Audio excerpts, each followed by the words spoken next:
आज हम अगले टॉपिक पर डिस्कस करेंगे किसी बिंदु आवेश के कारण विद्युत विभव। तो बिंदु आवेश के कारण विद्युत क्षेत्र की तीव्रता का फॉर्मूला आपका पढ़ा हुआ है। क्या होता है? E बराबर के क्यू बट्टा आर स्क्वायर। E बराबर होता है के क्यू बट्टा आर स्क्वायर। ए बिंदु पर कोई आवेश स्मॉल क्यू उपस्थित है, ओ बिंदु पर कैपिटल क्यू आवेश उपस्थित है, पी बिंदु पर हमें विद्युत विभव का मान ज्ञात करना है। दूरी लिख दी मैंने, ए से ओ तक की दूरी स्मॉल आर बिंदु पर विद्युत क्षेत्र की तीव्रता किसके कारण है? कैपिटल क्यू के कारण। और क्यू से पी तक की दूरी मैंने लिख दी आर पी। क्यू से पी तक की दूरी मैंने लिख दी आर पी। अब देखिए, किसी आवेश को बिंदु पी से, किसी मान लो क्यू आवेश है, क्यू आवेश को बिंदु पी से अनंत तक, कहां तक? अनंत तक ले जाने में किया गया कार्य क्या कहलाएगा? विद्युत विभव। इसका फॉर्मूला कल ही आपने डेराइव किया था। V बराबर होता है माइनस ई सदिश डॉट डीएल सदिश। ई सदिश डॉट क्या बना था?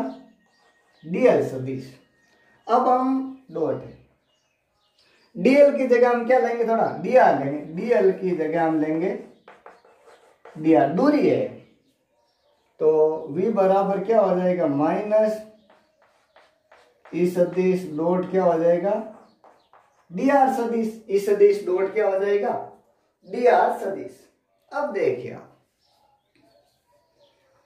अब हमें ई का मान रखना है, ई सदिश का, और लिमिट भी कहां से कहां तक ले जा रहे हैं, कहां से कहां तक हम ले जा रहे हैं। तो अब देखिए आगे डायग्राम के बाद,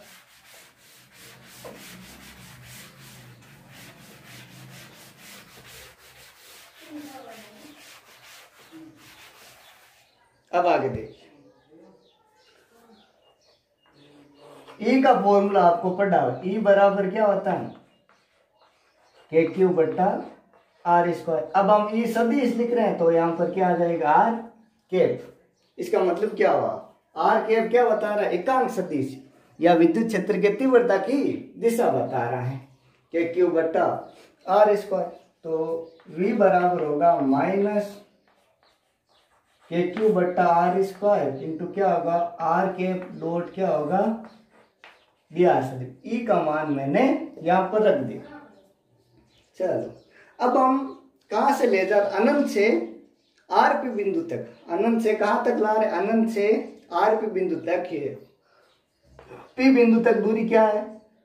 और कहां से ला रहे? अनंत से कहां तक ला रहे हैं? पी तक। आवेश को अनंत से पी बिंदु तक, पी बिंदु पर हमें विद्युत विभव का मान ज्ञात करना। अनंत से पी बिंदु पर, तो पी बिंदु तक स्मॉल क्यू से पी बिंदु तक दूरी क्या है? R P. क्या है? R P. तो दूरी यहां पर लिमिट हो जाएगी, अनंत से कहां तक ला रहे हैं? आर पी बिंदु तक। अनंत से आर पी बिंदु तक हम विद्युत विभव का मान ज्ञात करेंगे। तो अब देखिए, V बराबर होगा माइनस अनंत से आर पी के क्यू बट्टा आर स्क्वायर इंटू आर के डॉट क्या होगा? डी आर सदिश। ठीक है। अब देखिए, r cap dot d r सदिश का मान, आर कैप का मान हमेशा क्या होता है? एकांक सदिश। एकांक सदिश का मान हमेशा क्या होता है? 1। तो r cap dot d r सदिश का मान क्या हो जाएगा? डी आर हो जाएगा, क्योंकि आर कैप का मान 1 होता है। 1 डॉट डी आर सदिश परिमाण लेना केवल। तो V बराबर क्या होगा? माइनस अनंत से आर पी के क्यू बट्टा आर स्क्वायर इंटू क्या होगा? D are. अब लीजिए, अब हम क्या करेंगे? समाकलन करेंगे।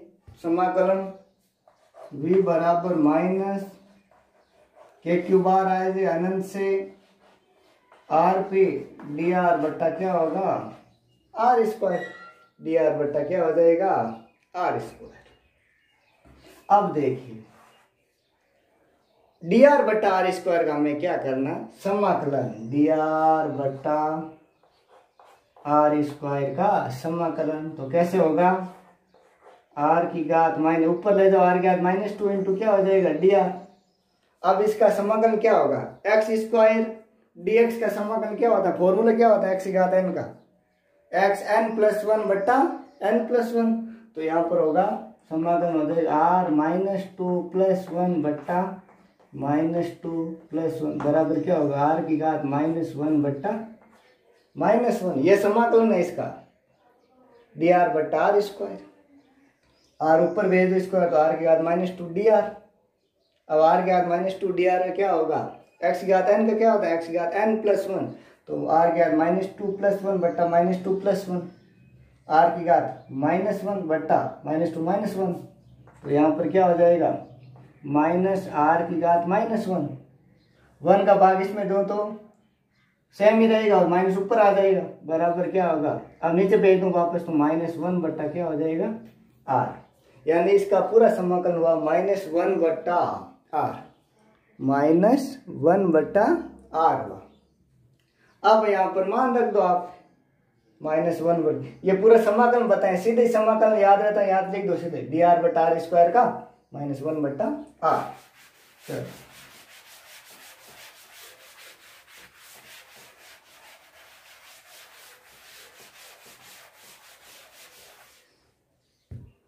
अब v बराबर वही -k³ बार ही है, समाकलन कर दिया, समाकलन आया आपके पास -1 बट्टा आर अनंत से आर पी बिंदु तक। माइनस बार ले लूं, माइनस इंटू माइनस क्या हो जाएगा प्लस, ये माइनस बार आएगा तो माइनस इंटू माइनस प्लस, तो v बराबर होगा k³, ये माइनस इंटू माइनस, माइनस बार आएगा तो माइनस इंटू माइनस प्लस 1 बट्टा आर अनंत से आर पी। अब अपर लिमिट माइनस क्या रखूं, लोअर लिमिट, पहले ऊपर वाली लिमिट रखो, इसके बाद नीचे वाली लिमिट रखो, तो क्या होगा v बराबर k³ 1 बट्टा R P minus upper limit minus lower limit 1 बट्टा अनंत। 1 बट्टा अनंत का मान हमेशा क्या होता है 0, 1 बट्टा अनंत का मान हमेशा क्या होगा 0। तो v बराबर आएगा k³ 1 बट्टा आर पी माइनस 0, तो v बराबर होगा k³ बट्टा आर पी। यह यहाँ तक आपको एग्जाम में बिंदु आवेश कारण विद्युत विभव का मान याद करना है, ठीक है। अब के यहाँ पर 1 बट्टा 4 pi epsilon not, R P दूरी आर पी है, क्यों डिनोट में नीचे लिखना पी, ठीक है। अब देखिए विभव का मान दूरी के वर्ग के क्या होता है व्युत्क्रमानुपाती, विभव का मान आर पी पर, आर पी क्या दूरी है, विभव का मान दूरी के व्युत्क्रमानुपाती होता है। तो v और आर पी के मध्य ग्राफ व्युत्क्रमानुपाती है, v और आर पी के मध्य ग्राफ, दूरी बढ़ने के साथ साथ विभव का मान क्या हो जाएगा कम हो जाएगा, ज्यों ज्यों दूरी का मान बढ़ेगा विभव का मान क्या हो जाएगा कम हो जाएगा। यहाँ तक आपको एग्जाम में डेरिवेशन करना है। v बराबर होता है k³ बटा आर,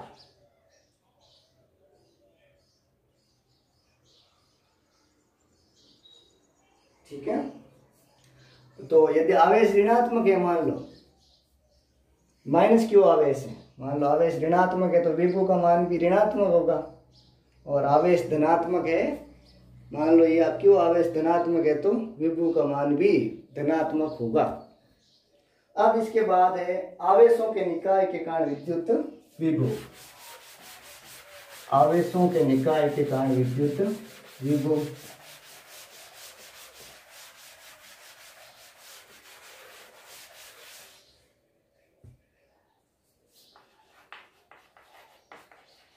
आवेशों